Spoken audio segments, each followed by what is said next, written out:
Halo semua, welcome back to my channel. Selamat datang kembali di channel saya. Kali ini kita sedang berada di Sunter, teman-teman.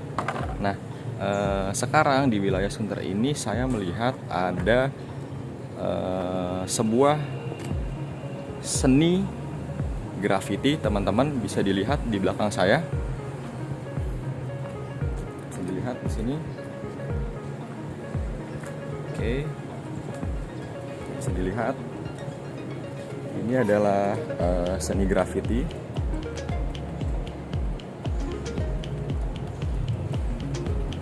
Ya guys, oke, bisa dilihat.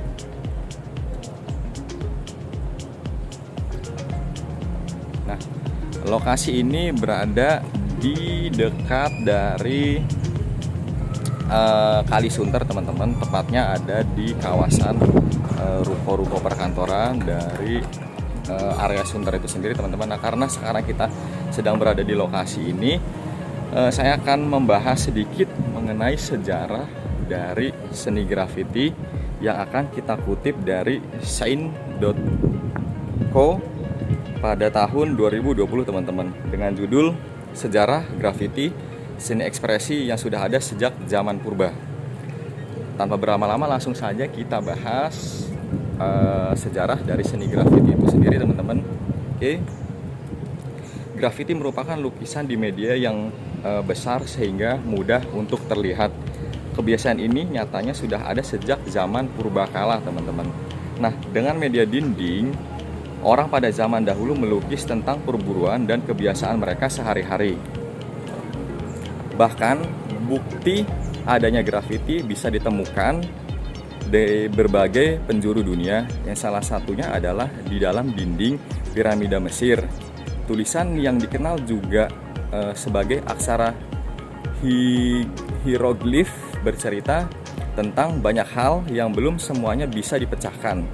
Graffiti sebagaimana sarana ekspresi visual juga terdapat di peradaban Romawi yang biasa ditemukan di kawasan Pompei, teman-teman. Nah, kisah perburuan protes sosial, puisi, graffiti adalah gabungan dari seni literasi dan visual. Dibutuhkan keahlian khusus untuk bisa membuat suatu karya seni di media yang tidak biasa dan berukuran cukup besar, teman-teman. Nah, kemudian graffiti di dunia modern, dilansir dari britishcouncil.org. Sejarah graffiti modern pertama kali muncul di Philadelphia pada tahun 1960-an. Kemudian graffiti mulai berkembang sebagai bentuk seni yang dikenal sebagai tag yang berbentuk tulisan nama geng tersebut. Kegiatannya adalah tagging dilakukan oleh para anggota geng yang dikenal sebagai kru untuk menandakan kawasan kekuasaan mereka, teman-teman.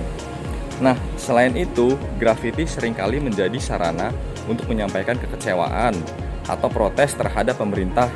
Kondisi yang sulit serta jarak yang jauh antara masyarakat dan pemerintah menjadikan graffiti sebagai sarana komunikasi yang diharapkan bisa menyampaikan pesan. Nah, sepanjang tahun 1960 hingga 1970-an, graffiti tersebar luas secara sporadis, yang dimana pada masa itu coretan graffiti bisa dilakukan dengan mudah ditemui di subway, gerbong kereta, bawah jembatan, atau tembok-tembok pemukiman masyarakat atau warga setempat, teman-teman. Nah, seiring diterimanya graffiti sebagai bentuk seni, terdapat pula reaksi kontra dari pemerintah, yaitu wali kota New York pada tahun 1980-an, yaitu John Lindsay, mulai menyatakan perang terhadap aksi graffiti. Nah, coretan yang tadinya dianggap seni sekarang menjadi bentuk vandalisme. Garis tipis antara seni dan vandalisme dari sisi hal graffiti, teman-teman.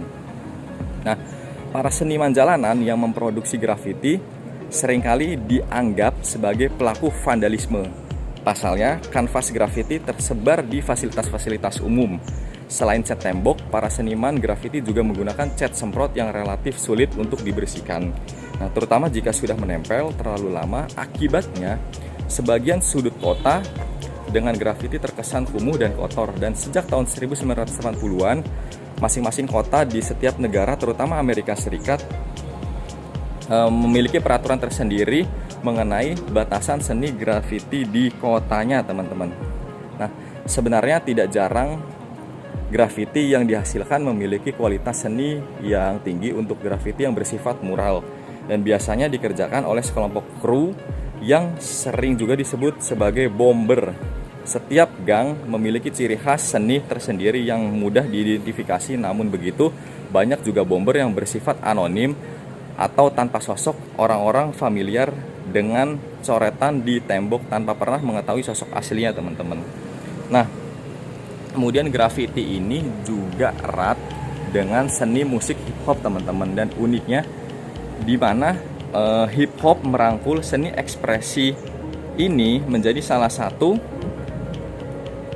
pilar utamanya. Banyak musisi hip hop beranggapan musiknya tidak akan lengkap tanpa adanya grafiti, yaitu Jean-Michel Basquiat atau JMB yang terkenal di dunia adalah salah satu seniman yang tumbuh bersama hip hop pada tahun 1970-an, dan ia menghasilkan karya yang bertemakan kritik terhadap ketimpangan sosial serta pengalaman spiritual. Nah, ketika hip hop lahir di jalan-jalan di Bronx, para seniman grafiti akan berkarya dengan latar suara musik DJ dan rap. Tulisan grafiti atau tag seringkali merupakan nama geng hip hop mereka sendiri-sendiri. Nah, sama seperti musik hip hop yang menjadi sarana berekspresi, grafiti pun menjunjung kebebasan dalam berseni. Kemudian seniman grafiti fenomenal di dunia, teman-teman, karena sering dianggap sebagai pelaku vandalisme dan merusak properti umum.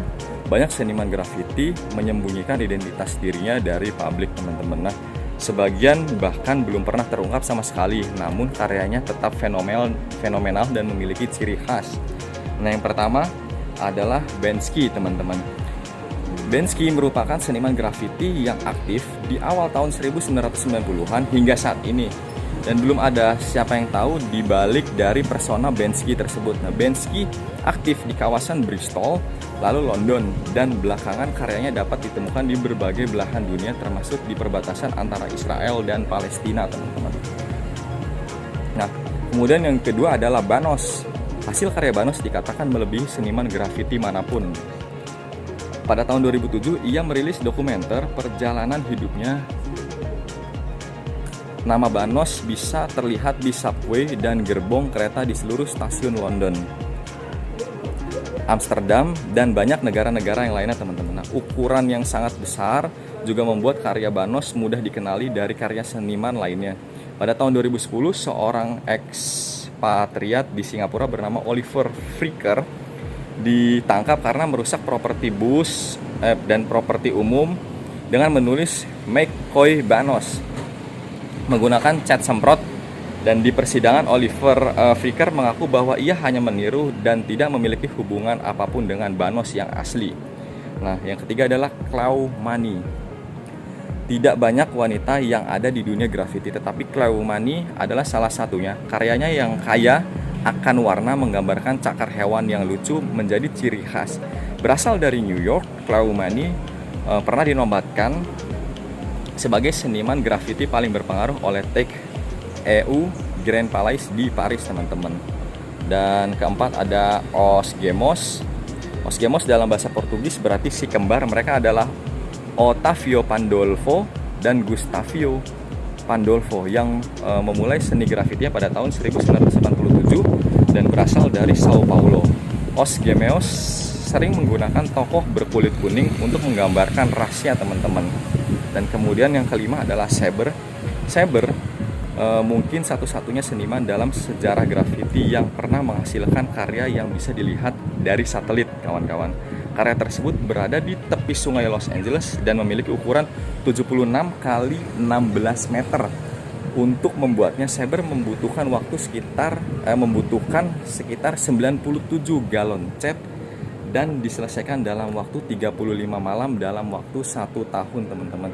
Nah, meskipun saat ini sudah dibersihkan, karya fenomenal tersebut melekat selama 12 tahun dan dikenal oleh setiap orang di Los Angeles. Saber juga membuat diaroma sungai serta grafitinya sebagai pengingat akan karya seninya. Dan seni grafiti membuktikan bahwa manusia akan terus mencari media untuk berekspresi bahkan sebelum ditemukan kertas dan media gambar lainnya. Hingga saat ini bakat baru dalam seni grafiti terus bermunculan. Bukan hanya sekedar keindahan visual, grafiti adalah refleksi dari kehidupan manusia urban modern, teman-teman. Nah, itu dia mengenai sejarah singkat dari grafiti atau seni grafiti itu sendiri, teman-teman. Nah, bisa dilihat di belakang kita adalah salah satu dari grafiti yang ada. Kalau kita lihat di sini, ini latar belakangnya adalah tembok hitam. Kemudian bisa dilihat di sini juga ada gambar kereta, teman-teman.